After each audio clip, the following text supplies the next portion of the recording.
From times immemorial, seekers of truth have been trying to find answer to the question, what is God and how can he be realized? Many a lifetime of penance, chanting mantras, prayers and deep intellectual knowledge have not led people to understand the divine concept of God.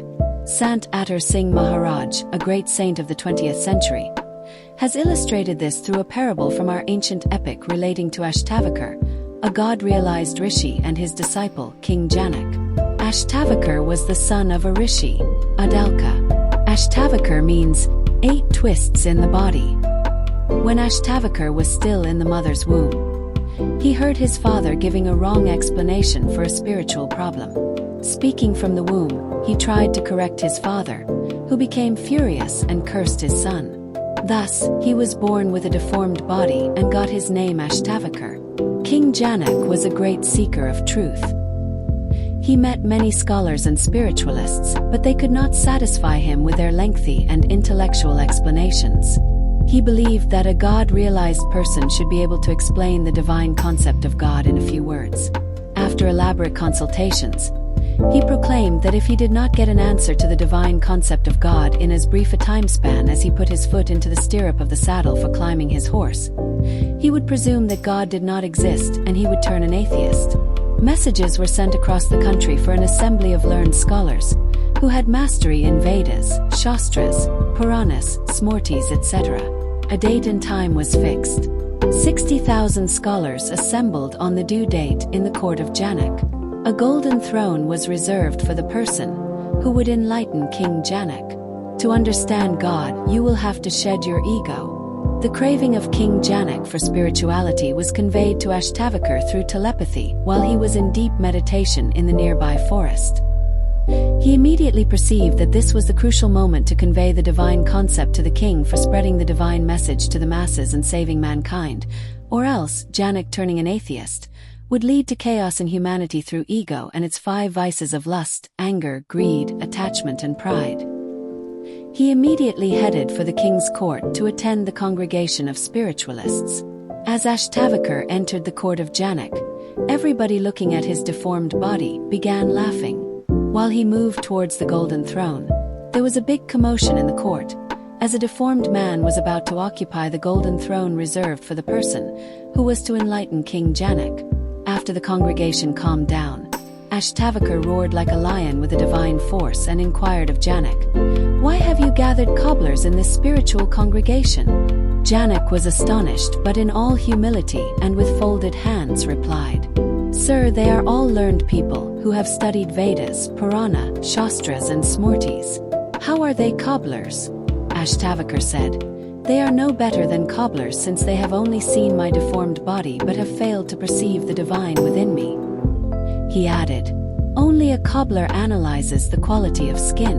Those who identify people merely by the skin are virtually cobblers." Hearing this, everyone in the court was stunned and felt ashamed of himself.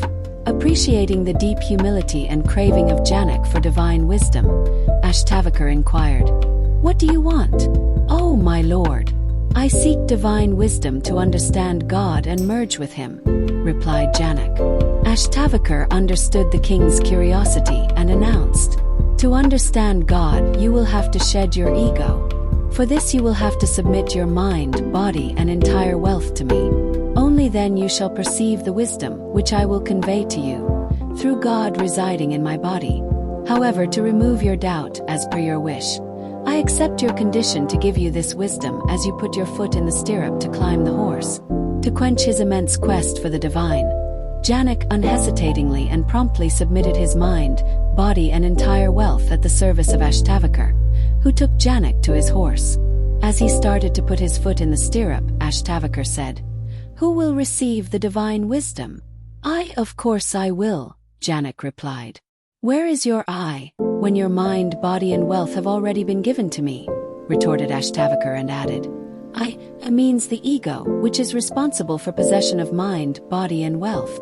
As Janak put his foot into the stirrup, Ashtavakar said, "King Janak, since you have also submitted your to me, now your body is full of divine bliss, and your father, the Almighty God, desires you to be in tune with him. Now you are nothing but the divine itself." Janak instantly became a divine soul with his face glowing as brightly as the sun. He became one with the Lord and ruled his kingdom with divine wisdom. King Janak is held in high esteem in the spiritual world for attaining divine wisdom while performing worldly duties. He has been referred to at several places in Gurbani by Gadas in his Vars comments. Janak is a great disciple who attained divine wisdom while performing his worldly duties.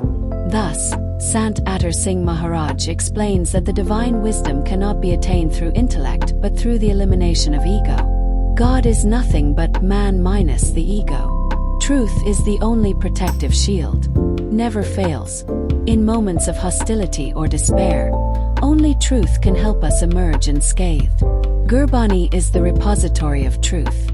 As Guru, it is our lasting refuge. Truthful devotees seek only the support of truth. Only the truthful ones can render true support. Truth of one's being is ultimately one's true strength and support. Established in the truth of cosmos, one discovers one's truth of being.